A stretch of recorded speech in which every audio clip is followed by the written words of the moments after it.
Greetings to all the Mishporka, all the House of Israel, all them that are grafted in, came in, and the ones that are the Ger and the Goyim, and them that are Goy and Goyim, sojourning, waiting to come back in and learning and seeking and investigating.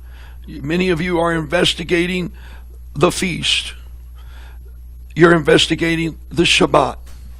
You're investigating, even some of you are using the calendar of Jerusalem, and you're investigating Pesach.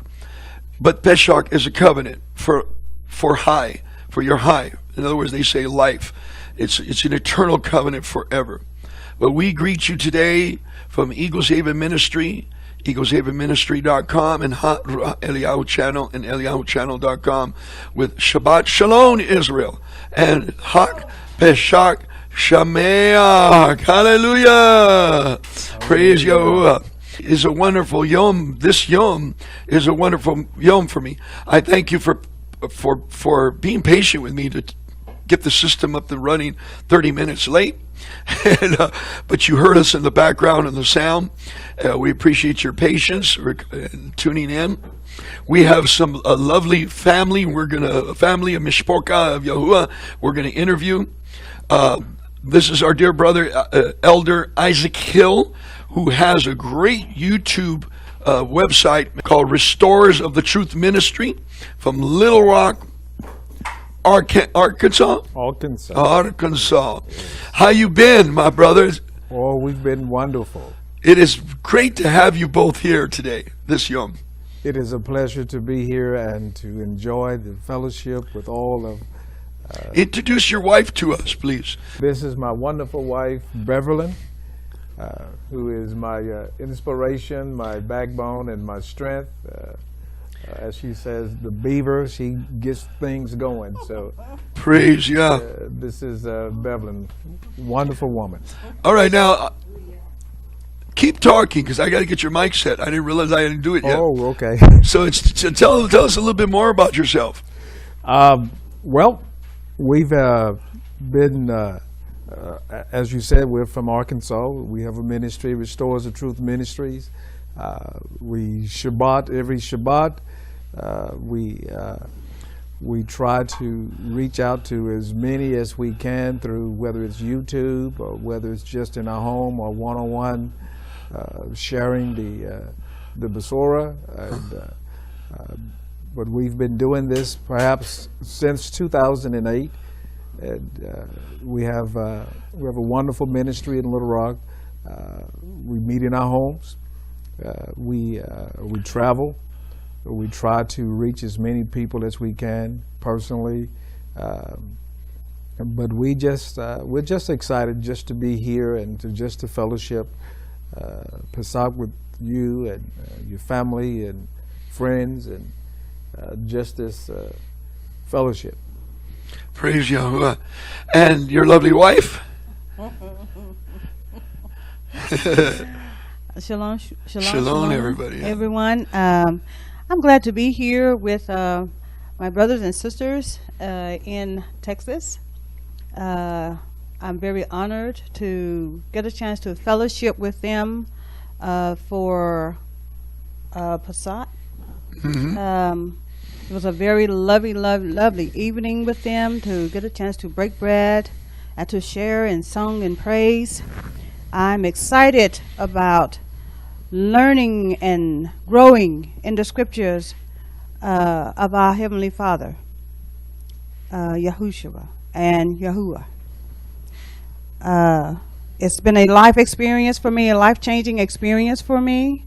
My husband and I, we began to take this walk in about 2008. It was different. It was interesting, and at the same time, very enlightening, because we give a testimony that we want to grow in the Word, we want to get closer to Him, and when His Ruach come and begin to teach you and to love you and encourage you in this walk, because it's a change. But as for my husband and I, we have accepted it. And it is our endeavor to walk with him and to teach others at every opportunity that we get the truth according to his scriptures. I think the main thing that really stuck with me is that it's a lifestyle. This is not something that you just do. This is a lifestyle. This is your life. This is something that just like you get up every morning to put on your clothes and you brush your teeth, you prepare yourself for whether it's work or whether it's at home. That's just something that you do. It becomes natural.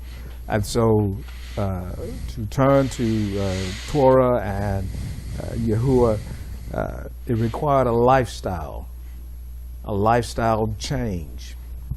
We were within the Christian religion, if I could say that. Christian community, yeah. Yes, for how many years?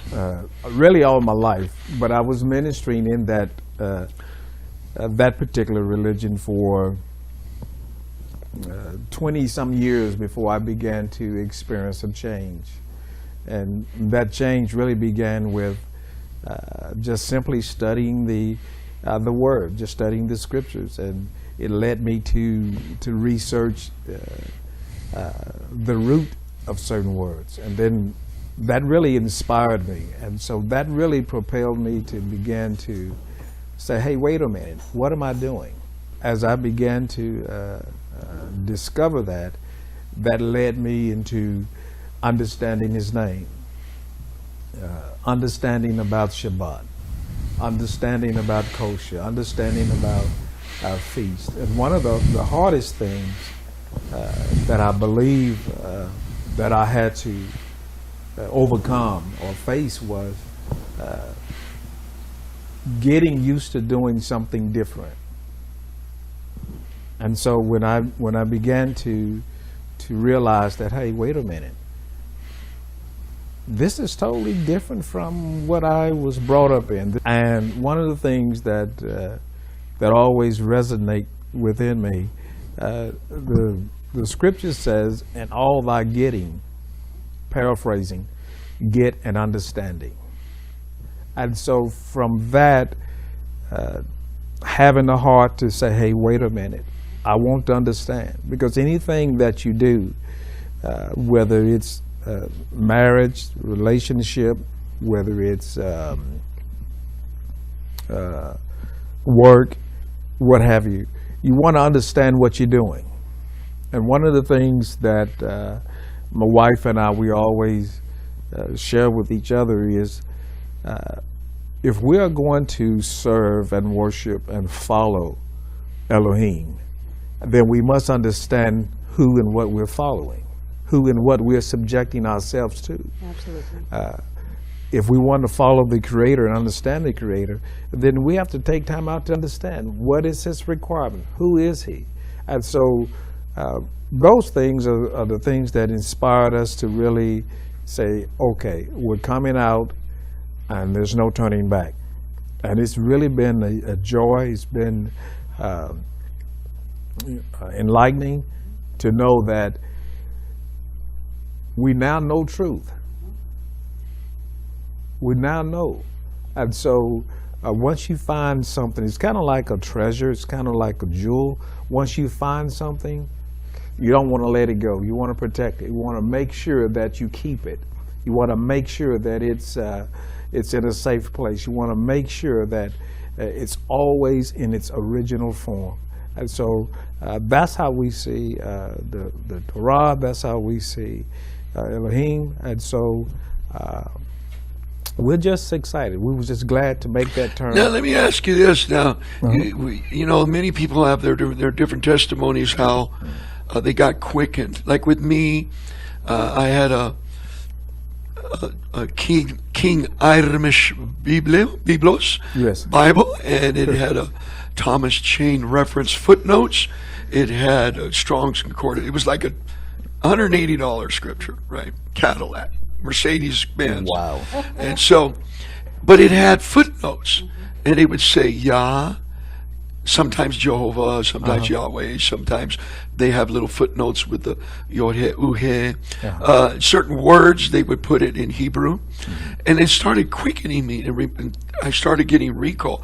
Did you experience that with that King James Bible too? You started questioning things? I started questioning things as I began to research words and just began to look up. Well, okay, we call him G-O-D, but that's not his name. Right. And so that just kind of triggered me to let me research, because in the Christian community, you never taught his name. You only taught that he is either L-O-R-D or G-O-D. You never taught his name. And we're led to believe that's his name. And that's his the name. sad part. Right. And one of the things that struck me about the scriptures at that time, that version, is that in the Tanakh, or in the Torah, they would put L-O-R-D in caps. And so that signified something. Right. What is that? Why is that in caps? And so when you research, you say, oh, okay. Well, why that's not included? And so, just the research to find out, okay, well, his name has been hidden from us. Now, for your missus,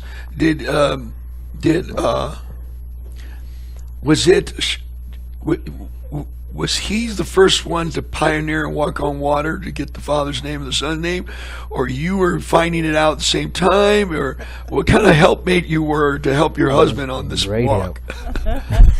Well, I think my spirit was stirred one day when I was studying the scriptures. Well, I was reading the Bible, and I got kind of curious when I would read certain names like Thomas, Semiramis, and I would go and run reference because I like to know the background of individuals in the scriptures. And so I would read, and then I would read what they done and what their purpose was, and then it led me to reading about all the celebrations that they will have every year for their son Thomas. And I would find the name Thomas in the scriptures, but I wouldn't find no reference to who was Thomas. And so I run reference, and I would go and tell Isaac, I said, "No, this doesn't line up with the way they are celebrating Easter. It's not nothing to do with, the death, burial, and resurrection of our Messiah Mashiach." I said, so I'm trying to understand, how does this tie in with what we've been taught? And then I'm one that once I get on something, I have to research it all the way to the end. It has to make sense when I get to the end. I get the same way. I have to get to a dead end. I won't let it alone. And so I'm kind of, if I'm speaking with someone regarding something that I'm being ruled in my spirit about, or my ruach, shall I say, I have to have that settled. I have to have it settled. And so I would talk to him a little bit about it, but not being pushy. And then I would go and later on come back maybe weeks later and bring it up again. And he would talk with me and try to explain it to me by the King James way, the version of the King James Bible. And I said, but it's not lining up to make any kind of sense with what I'm understanding that the way he wants things done, the way that we're supposed to actually celebrate Passover or to celebrate Passover. I said, I'm not understanding that. It's not lining up. So that's what got me on the path, is the unalignment of things. I take one word and I create a mountain, I guess, to gather information, to make it line up. And so I think what really settled it one day was I was preparing a meal. And I said, I turned around and I said, I'm just done. I'm done. I said, there is no way that our Father will want us to have a set of rules, and then over here is another set of rules for the children over here. How is that? I said, because we had two sons, and I said, there are rules in our house that they have to follow. And if they bring a guest over, the guests have to follow the rules also. That's right. That's right. So I said, That's a good I'm point. done with this. I said, I'm going to go, and I'm going to go with the way he said things. They often tell you, well, those are the Jews, those are the Hebrews. I said, however, our father was Hebrew. According to the scriptures, he's Hebrew.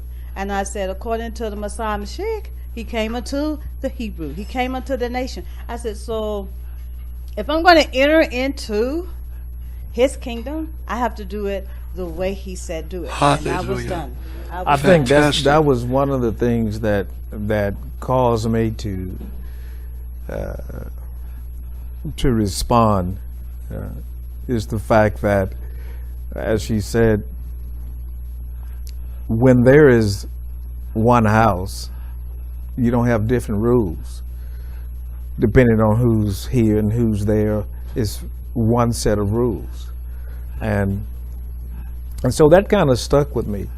And as I began to research that and just study it from the scriptures, there was a resolve that came over me that is true. Because you can't have a set of rules, even if you adopt someone, if you embrace someone, you welcome them into your life.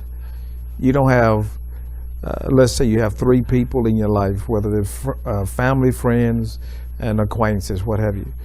You don't respond differently to all 3. Correct. You respond the same. You are who you are, and it doesn't change. Your word is the same. And those are the things that began to resonate within me. And as I began to research and study it more, I said, baby, you're right. It can't be. Why would he say, okay, for you guys, kosher. For you guys, Anything you want. whatever you want to do. Saved by the G girl. Right. Just do whatever you want to do and have fun, and I will welcome you and make you just as equal as my others, and it's just no problem, And so, but she was a great inspiration. I really could say that I couldn't walk this walk without her support, without her encouragement, her inspiration, because that's what it takes when you're married. It takes both of you coming into an agreement, not necessarily a partnership, but a union in which this is the direction, this is where we go. Because without that, it would be such a struggle. As you had mentioned earlier, there's so many people within the community, within the family, that doesn't have that. Correct. And there, as a matter of fact, we have one particular person that comes to our Shabbat studies, and that's one of the things that he deals with, is that he's trying to walk into this life, into the Torah, Yeah. and but his helpmate is not necessarily 100%. Takes time when Right, that happens. it takes It's time, harder. and so there's gatherings and there's other opportunities that people miss out on, and other enlightenments and encouragement and strength that they miss out on because of that. And so that's one of the things that just to have a helpmeet to actually be there, and to not only just be there, but eager to learn and eager to grow, and just as much as you are. And so that's what's fun. I was watching your video on your program, Restorers of the Truth Ministry, the one, the Holy Spiritu versus the set apartness. And you brought up an idea, I never saw it. I only dig into the etymology of the words, but I didn't know that you brought a great understanding on the characteristics of the difference. Right. And I really enjoyed that, and I recommend the hearers to tune in to his program on YouTube and watch it. it's a little bit of different view than mine, but it's a great view especially for the Christians in the community that are coming out, or Messianics that are still using those pagan words, to understand the true Kodesh Talmudim type of walk. That is true, because that particular teaching was about the difference between HOLE or HOLY, holy, and set apart, and set apartness, because there's a big difference. Yeah. Because I know within the Christian community, they stress specifically certain denominations, if I can use this term, holiness. Right. But that's not necessarily the holiness congregation. yeah, that's not scripture. You know, Right. that's not Torah. That's not the Tanakh. That's nowhere. Well, unfortunately, that really, when you tie it all in, you see when people just trying to walk in holiness and what have you, it's actually it's a self-induced practice. Almost like what Hindus do, or Yes. Buddhists do. This is Yes. it's a soulish sacrifice. It is. It's not Torah. Correct.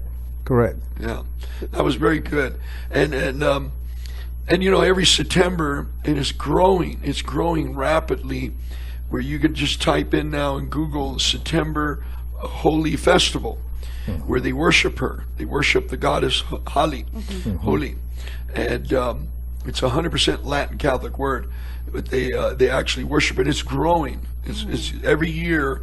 It's growing in leaps and bounds. Thousands of Americans, Canadians, British, they all go to this, you know, to India to worship Holy, and they throw the rainbow powder colors in the air, and they get this spirit of happy. They say it, the spirit of happy, and they show a picture of the goddess Happy, which are words that are common to us, but yet they're principality spirits, and we didn't even know it. You know, Correct. And it used to get me that in some of the Christian community that are of the holiness churches, Circes, they're nothing but that. Absolutely. I mean, the stuff that goes on behind the scenes, you know, is like, okay, were they supposed to be? We used to say sanctified and filled with the HS, Yes. and that's another. Sancti is another Latin word related to the. It's actually the same Greek word they use for holy. It's the same Greek word. So, Amen. but what I wanted to ask now too, if bear with me, and for the audience that struggle, they're coming out, their families are zero supportive. What do you say to the mishporka out there listening to you today? How did you go through it with your family that came, you know, I know you're still going through it probably too. We still are, and some of our family members. I'm very fortunate my mom and my sister, some of my other family are following you. But what are you going through still now? How was the transition for them to accept you? How long did it take? Like, initially, it was like pulling teeth without any type of anesthesia. it was very tough when we began. Let me back up and say this, because I was in the ministry, the Christian ministry. We travel all over. And my family was used to me speaking in various platforms and engagements.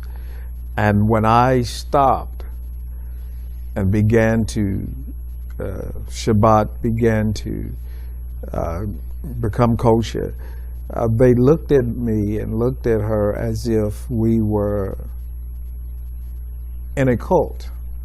And so it was very hard. It was very tough.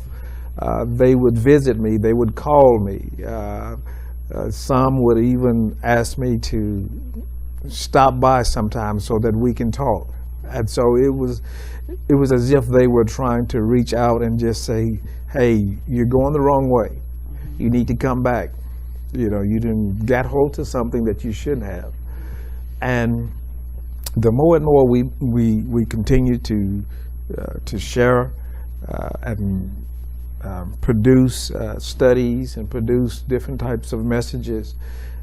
We now have one particular family member who is now trying to use the Mashiach, his name. And I said, well, that's a start. Yeah. You know, they're beginning to pray in that name. And so I said, well, that's a start. They haven't left Sunday, if I will. Right. You know, they haven't left that yet. But, you know, that's a start. But I would like to encourage anyone who is actually going through that type of situation is to stand fast, continue, and continue to share the scriptures, continue to share the Torah, because within your ruach, you know that Father has called you. Absolutely. And there's no greater support than that. And so you have to continue in that, no matter what, even if it's, it seems as if you're isolated, but there's always a remnant, there's always people somewhere that is going through just like you, but yet they're out there. Right. And so continue and just be steadfast. You, sister, what would you say to women that are going through that with their families? And Well, I would like to first offer them, encouragement, because it's difficult because you feel isolated, ostracized. I think one of my biggest experiences that was, I don't know, I guess you could say kind of, I don't want to say hurt, but I would say separated, was when some of the women would come to me and offer me their program to say, we would love for you to come and be a guest speaker. And I would have to try and say, think of a reason, or tell them, I love you, sister, and I'm going to be praying for you, and just kind of go down in prayer with them. And of course, they'd never see me, but I would ask my Father to help give me strength on how to talk with them about, I'm not going to be there, or I am not going that way anymore. Some of my other experiences was when we first turned. It's kind of funny now, I can look back on it, it was kind of, at that time, it was hard for us. We would get up, because after you've been doing something for over 20 years, repetitiously, it's like hard to break that pattern. yeah, We would actually get up. it's in our DNA too. Yes, and get dressed, get ready, the whole thing, get ready to go. And we would just feel this pull back, and we would just sit down dressed. We're like, where are we going? How are we going to sit there? Yeah, there was knowing- times when we would instead of going over to one of our friends' congregation, we would just get up and we find ourselves like, this is not right. Yeah. And we end up eating breakfast at a restaurant Right. instead of, because Before the rush came in. Right. yeah, before the rush came in. And so we just felt as if, that was y'all just telling us no. I know sometimes you may get a little frustrated, but no, just stay with me. You want to share, one of the things that I want her to share is that sometimes when she is sharing some things with some women, that because there is another minister that is at this location, that sometimes they wouldn't take her word for it, or they wouldn't research the scripture, they wouldn't take what she's saying is coming from the Torah, but they would override and just go to this other brother who is a Christian minister, and just take whatever his word was, because he's a minister, so therefore it must be right. Absolutely. It must be right. It came from a minister. They're going from there to their source. Right. Yeah, Right. especially I think he was dealing with kosher. Kosher, Yeah. absolutely. I'm a like I said earlier, I'm a person that once I start to find truth, I will stay on it. I will research it, because I feel like I'm going to share this with someone else. I want someone else to come in. I want someone else to learn truth. I want to know facts. I want to have every truth, every possible area that they could go to looking in the scriptures for it. They will see that they'll give testimony to what I was telling them. But I think on a sad note, the hardest thing that I've had to deal with is my mother. When I was in the Christian world, we talked about the Father all the time, and everything. Right.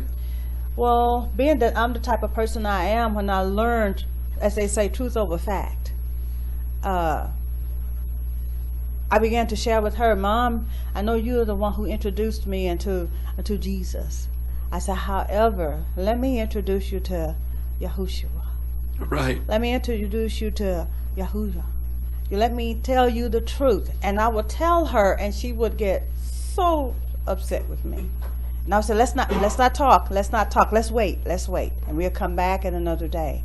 And to this day, my mom she will say, to try to spare, I guess, feelings, or to spare not saying what I've said, she'll try to say, our Father. And I said, that's fine. That's fine to call him our Father. However, I want her and all of my siblings to come into understanding who Yahushua was and is, why he came, and understand who Yahudah is. Yahuwah is, I'm sorry. So that we can all be fellowshipping together. And you know what that is too. What I see is that there's the difference from what we call Emunah and the spirit of faith, Faita. Emunah in the Hebrew understanding, there's many different breakdowns on it, but it's exactly what you said right now. You wanted to study to show yourself approved. Correct. A workman rightly divided the word of truth. Right. This way, in season, out of season, you're able to give the truth to somebody. And that's the difference from the faith, the magic show. Just have faith, brother. Slap them on the back, you know. And one of the things in our ministry years ago, when we had rehab homes, I emphasized in our supervision, our supervisors, or our junior staff, that when somebody comes from the streets and gets delivered from drugs, alcohol, and I had a veterans home too, so we had men that were trying to get back in the system. They lost their ID, they weren't getting their veteran checks no more, so I was trying to get everything together for them. And I would say, tell the men, no matter if they slip, fall, crack, scratch their knee with sin, to never expect more of them but a baby.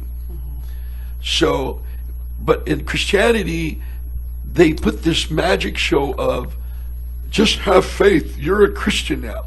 You know, well, even in Christianity, that terminology is Christ-like. So right. When you're a baby, you're not Christ-like. So it's a oxymoron, even in Christianity terminology. Correct. You know what I mean? Correct. So, and then they expect that person, more of that person than should be. Now, if you just leave them babies to grow, then you don't expect them when you the 2 days after they're in the home, you go outside, you see them around the corner, and they are smoking a cigarette when we had no smoking zone, you know, in our community. And and we would just admonish them, exhort them, and love on them to woo them out of that and get them delivered from it. And that's the difference. That's also the difference in Torah. It's a growing from a childhood to a maturity, and then also the Emunah, to study to show yourself approved. And I really see that. Ishak, you had great support of your wife, because did she ever give back to you, like you're doing things, researching, and she went to research and kind of educate you too? Yes. My wife does that. Yeah. We basically we kind of like piggyback. And so we have, don't want to use that term piggy, but but we kind of feed off each other. That would be better. We kind of feed off each other, and there's times when whether she's at work or whether I'm on the golf course or cutting the lawn or what have you, we either text each other or whatever. When something comes up within our ruach and it lines up with the Torah, we just kind of like keep each other. We strengthen each other. It's kind of like a support. And so when one of us run across something and discover something, we eagerly share it. And so, there's times when she would share something, and I'm sort of like, that's it. You're right.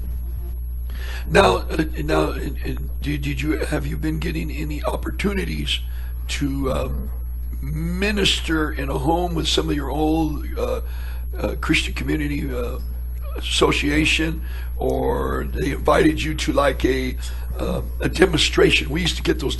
Would you demonstrate Passover for us?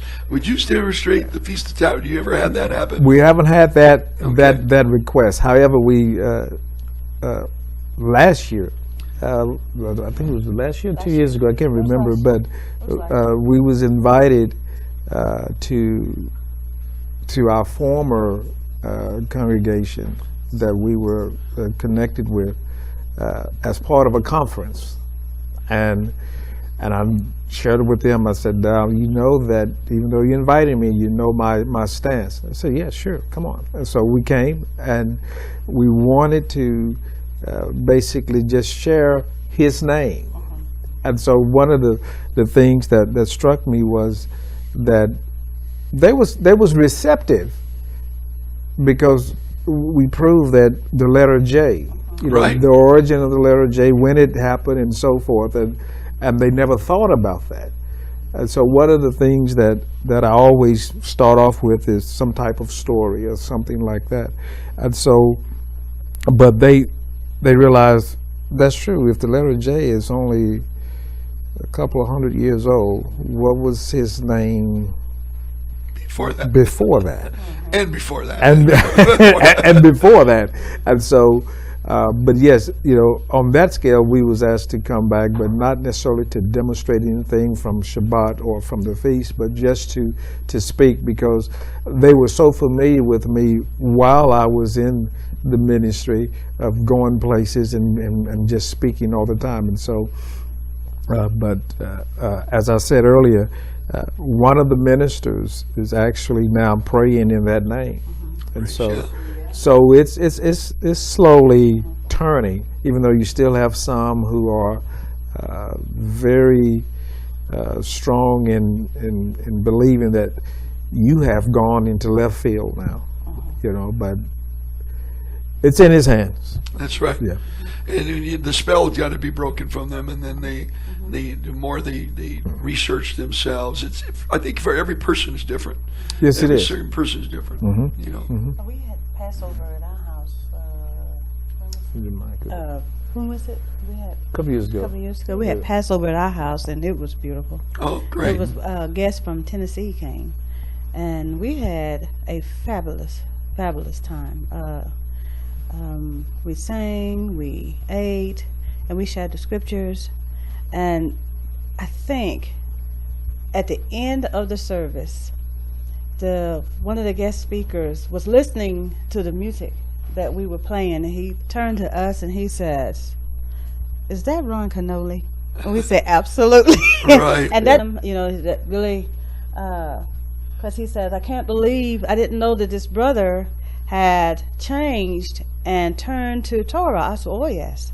I said, "So it's amazing on how broad it is, and you feel isolated, but it encourages you to find out that others are going through some of the same changes." Right.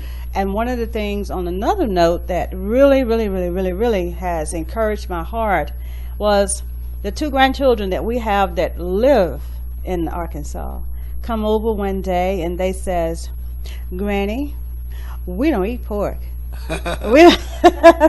So that encouraged my heart. I said, "Well, what happened?" They said, he said, "Our father said that is not good for us to be eating." He said, "We have learned to listen to you." And what they did, they heard someone else teach it as well, and they're learning it now at the ministry that they go to on the regular. So that really blessed my heart. That really All blessed my right, heart. praise Yah. And it gives you a good barakah on that. Yeah. And you know, we have all got great testimonies of trying to testify to our families and loved ones, and it's very encouraging to have you here today and to travel all the way to Plano, Texas, to celebrate Pesach with us. And of course, as you see on the screen, people, we just had we didn't do the rabbinical Talmud Hasidic style. Right. We just did it on our normal unleavened bread, and we were so barakah that my brother Eliyahu and his wife Kimya, his wife is terrific at making unleavened bread. No, you can't hire her because it is work. He ruled them also for them, and this is what we had like last night, and the celebration, and we leave out the empty bone shank and the egg, as you see in this photograph on the screen, and just keeping it very basic and simple according to Torah, as it says repeatedly in the scriptures. It repeatedly says, as it is written, spoken or written by Moshe. Always repeatedly saying that, giving us exhortation and admonishment to focus what's written on Moses and not what's written by rabbinical rabbis for 800 years of add-on information. And so now, what is where are you going from here? You got a great ministry, Restorers of the Truth ministry on the YouTube stream, and you got people that meet at your house on Shabbat. Okay, so people can know where you're at. We always got to team up, all of us followers of Yah. There's Right, not enough right. of us to be nitpicking on little things that we believe or don't believe, or the calendar. There's not enough of us, you know. And I remember my father told me, and when he told me that there was Canadians, there was French, there was all these different people, and it didn't matter what kind of uniform they're all fighting the same enemy. And the problem with the followers of Yah, we're having a little division too. The Spirit's trying to come in among us to hinder us, to not unite, and we need to have more encouraging love one with another. And to agree, because in this end times we need to be together. And this Pesach we enjoyed together was wonderful last night, and the worship. I did record some of it. The audience, I did record some of it. I'm going to try to edit it. We're going to edit some of it and put it on last night with the worship, and the girls were having a great time worshiping and praising Yahuwah, and it's wonderful to experience that during Pesach, because a lot of when we started off, we're using different names, and then we were doing rabbinical. It was going 3.5, 4 hours, and children would be, well, I want to go home and go to sleep. It was real hard, and I know some of you too are coming out of that, because I got some nice flags after we, brother and I, did the part 1 and 2 of Pesach Matzot, Covenant of Moshe, and people said thank you. It was like a load off my shoulders. I was going to have to do that Haggadah. And they thought they were going to have to do the rabbinical, and I said, no, you don't have to do that. Just read the scriptures of Moshe, you know. And now, when you did it at your house, were you coming out still? Did you do the Haggadah, the rabbinical, with your friend? We did a combination of a little bit of Messianic? Yeah, a little bit of Messianic, and then just reading the scriptures. And so we did a mixture, and so but we did watch that video of you and okay. Yeah, and so that was, and I did see some of those comments, and it is true that it is very I mean, it's written according to Moshe. You know, and so if that's what it is, then why are we mixing all this other stuff and whatever? And I think probably because our environment, our background, where we come from, who we are connected with, and sometimes that influences us, and we don't know that's a heavy influence. You find yourself doing something, you don't understand why. It's because of who you're connected with. And so sometimes that caused a division among the believers. Right. Now, is any last words you'd like to share or encourage or pray for the audience that are watching? Is there anything you get quickened on? the thing that I just want to encourage you to continue. Just continue. It doesn't matter if you have family support, community support. Follow the Torah. Just follow the Torah. That's good. And you know, our testimony as being Kodesh, set apart in these end times, to our own family, if they reject or keep it, I believe many of them are going to come. It's going to take Absolutely. time. I do And I need to ask you too. Now, what we experienced, I mean, a massive, because we're into deliverance, we're into laying hands on the sick, casting out devils, and when we got the true name, it was like, where's the battle now? It got easier. Absolutely. Did you guys experience the same? Yeah. Yes. I mean, because one of the things that we looked at, we often talk about that if we are praying for people in the J name, how come this is continuing? How come there's no results? Because it's the same. There's no change. There's no deliverance. It's the same. And so we concluded it was the J name. Right. You know, and so there is, You're not using yeah, the correct we were name. used to certain people wanting prayer all the time, and it was the same. The situation the Right. same. The person was the same. That used to trouble my rock. I said, we have prayed for this person for 10 years. And there is no change. Like he said, there is no deliverance. There is no growth. I said, what is happening? And so as we began to come into the true understanding, calling on his name, his real name, because I said, if you don't call him by his name, then technically you are not asking him. You're not asking him. And so, as you said, though, since we have come into the understanding of his word and using his correct name, the battle has become much easier. Right. As a matter of fact, there have been people that are not delivered. When you go to saying his name, the conversation is soon over. They're gone. They don't Right. want to stand around. They're like, why are you using that name? Because we've had demons literally talk. Yes. You know the name, Yeah. and they freaked out, you know. But if we said the J-Man or LORD, you know, they played. Carried on. Yeah, they actually do. played Carried you. They on. do. Carried on. Yeah. They do. Carried on. Yeah.